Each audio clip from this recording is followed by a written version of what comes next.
Hi, welcome back to Guessagaingaming and back to new Stargate. No, actually it's not. It's just that thing in the background. Really looks like Stargate or something Stargatey-ish. And I think they actually reference that in the game. Actually, this is Marvel's Midnight Suns. It's a game I've played on the channel before. It's a game I like a lot, and it says a lot for the game that I've continued playing it off and on since I made the videos, which was sometime last year. Because often I either play games for the channel and never play them again because I've not really got into them, or even with games I do like, I'll play them a bit and then I'll just lose interest or play something else and forget about them. But I've come back to this quite a lot. I actually played it last night, which reminded me of things about it. And I thought I'd make another little video just to update you on things that I've thought about, things I've noticed, bit of progress, yeah, so firstly,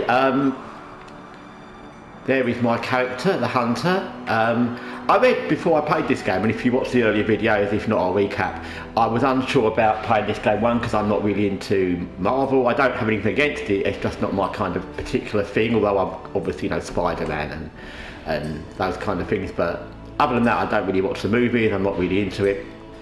So I was unsure, and also I read a lot of things saying that this character that you ended up playing, which was called the Hunter, was a bit bland and generic. I don't know how they could have done it differently, because if they gave you the option to name your own character, people would have come up with ridiculous things, and also obviously they need to reference it in the game.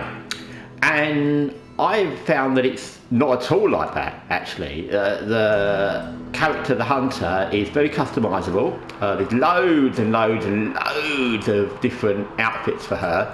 So if I go to all my characters, there's me, and you can see these things you wear at the base, the Abbey. Well, there's absolutely loads of things that I can wear. I won't go through them all. You pick up more all the time, by the way. They're not it's not a batch that you get at the beginning. You pick them all up as you go along, and there's always more to find. You buy them with this stuff called gloss, which is not that hard to get. You can see in the top right corner I've got 690. Some of these things I've bought, some I've not, but there's loads, and there's some for all the superheroes. The more you friend them, which is one of the things in this game of making friends with different superheroes, which I also quite like, the more outfits they get. And you can see this quite a lot. And there's also the combat thing, where you get your original one. The original one you start with, you can customise. You can see on the right these different colours I can use. You find those and you can buy them as you go along. And there's other ones that you get by doing stuff, and there's loads and loads I've not accessed yet. The more you friend up a character, this one, Nico, I'm miles ahead with the friend thing with, because some of them came a bit later, like Storm and that, because they're DLC missions. And some of them I just didn't really take to, some of them I didn't, you know, they're just sort of black, they're just kind of superheroes. So like this one, Captain Marvel and Captain America, they're very like decent Captain America, Captain Marvel types. And that's fine, but they're not very interesting. But this one was kind of a bit quirky, and so I've been doing stuff with her. She always goes on missions if she's available or if she can. So she's level 12, and so with her, you can see the customizable things I've got for her. There's much more with her, and I've got quite a lot of different colours for her outfits. That's, for example, against someone like Captain Marvel, where I've got very few. So that's how that works. And I think that works really well. The friends thing works really well. Also, if you are someone like me, and I've made loads of videos about this, where, you know, modern gaming, they make ugly characters, and they make characters, you know, don't look like real women. This one does. You know, she's shapely for a woman. The outfits are, you know, as tight as you want, and she looks very attractive. And also, as I was saying about the Hunter before I distracted myself, they've really nailed the way a person that comes back, and the idea is that she's been asleep for a very, very long time, she's centuries old, and they've really got the essence of that in the way she looks quizzical when she's talking about things she doesn't understand. The voice acting is very good with her. You've got your own room that you can customise. This is my room. And I've not spent tons and tons, but you go to the wardrobe and you can customise room. You can see their room upgrades, and you've got lots of little things you can add with that gloss thing in the top right. I'm not going to add them all. Maybe I will over time. I don't know. I think this is quite a long game, so. But I've added some, so now I've got bedside tables and a writing desk. You can change the paintings as well. That costs gloss, but you can put up mission paintings if you want. It's interesting that little post came up there. There's a kind of in-game communication system that the superheroes use to post. Sometimes it's just funny, sometimes it's not. And another thing about this game is, and that character that's come up is Ilyana. She's called Magic. She's from Russia, and she's very kind of standoffish at the beginning and jarring, and I didn't really like her. And it says a lot for the game that through playing it, I've kind of grown to like her. She's kind of grown to like me, and now we're friends. So I think that says a lot for the game. Let me just show you some of the dialogue so you get. What are you up to, Ilyana? Being bored out of my mind. Why not try to make new friends? I've already done the play nice thing with the X-Men. Not trying to buddy up to everyone here. You have buddied up with Nico just fine. That's different. I trust her.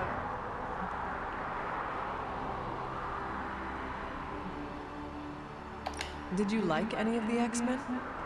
I liked the ones who didn't force small talk with me. So that means you made at least one companion. Fine, yes. Her name is Kitty. She was my roommate for a while. Sharing a space kind of forced us to get to know each other, but she made it feel natural. I am glad you have people you allowed into your life. A little sappy, but thanks. So there, that's how the dialogue goes.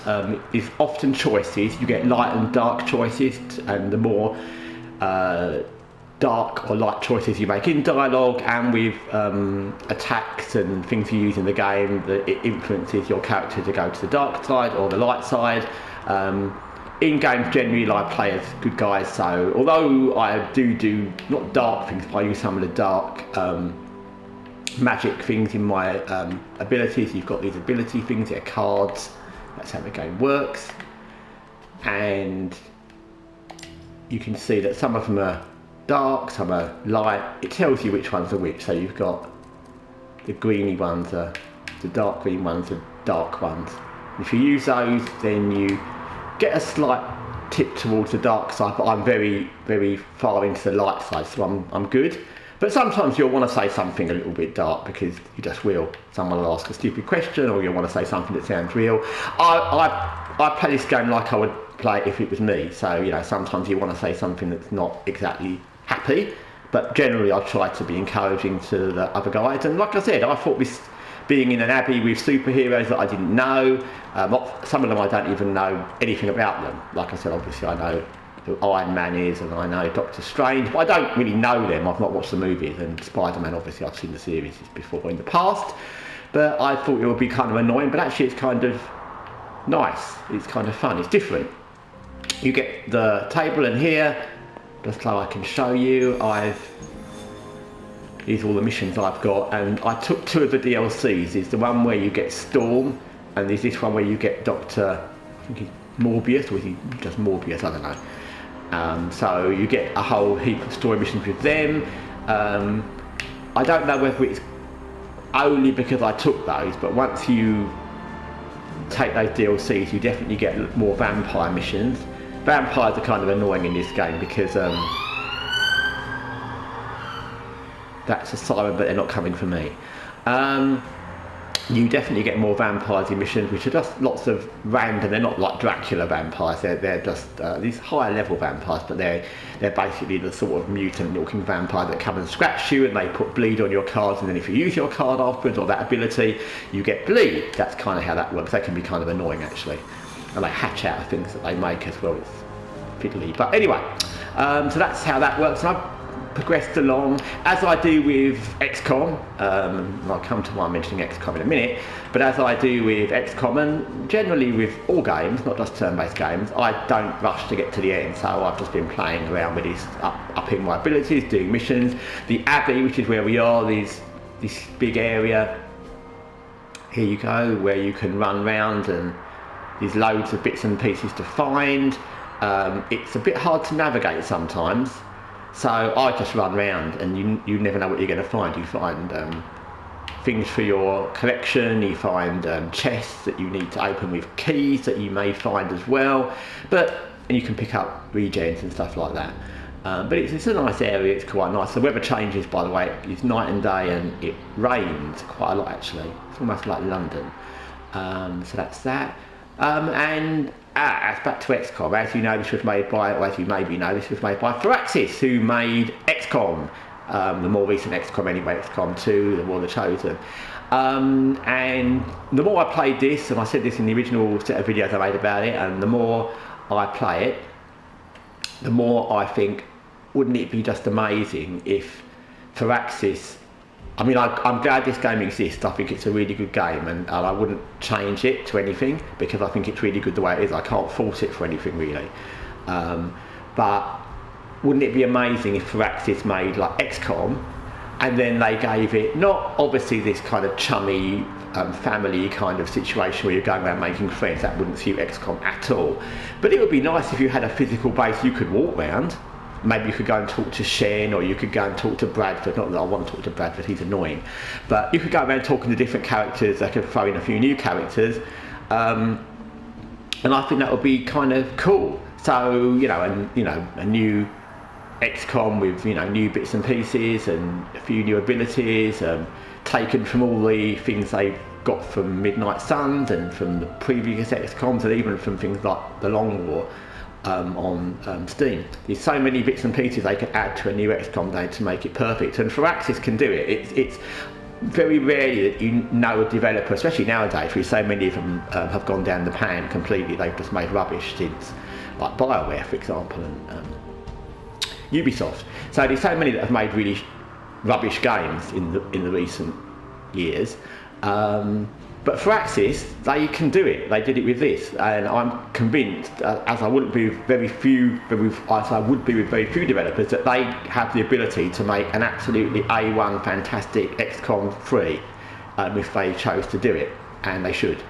As I said before, I can't understand at all why they haven't, because XCOM is such a popular turn-based game. It's so modded on Steam, it's very popular. Turn-based games, there's not really a great deal, especially on PlayStation, that are really high level ones, and good graphics and everything else. And I think it would be, it would be a huge seller. So I don't know why they haven't. They just need to. Anyway, Marvel's Midnight Suns. Like I said, I keep playing it.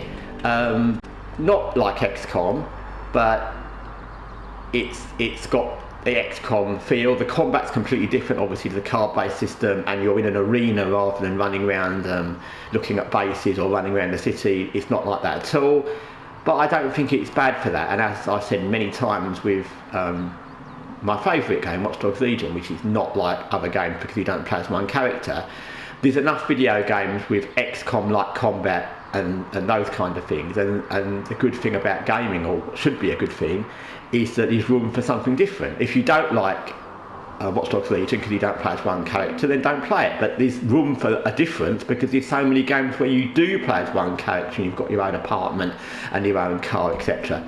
If you don't like Midnight Suns because you don't like the card-based thing, or you don't like playing as superheroes, or you don't like the being in the Abbey and having to buddy up with all the different superheroes, etc., then don't play it.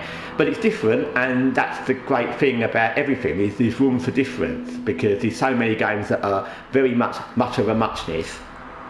There's always room for something different, and when something different comes out, we shouldn't knock it, even if we don't like it, because otherwise everything will just be the same. Anyway, thanks for watching Guessagaingaming and Marvel's Midnight Suns, which I intend 100% to continue playing till I finish it. I finished XCOM and XCOM War of the Chosen many times, and it's a game I 100% intend to finish at some point, because I'm very keen to know how the story goes. I want to know what happens to Hunter, and that again speaks well of the game. Anyway, thanks for watching. Till next time, take care for now.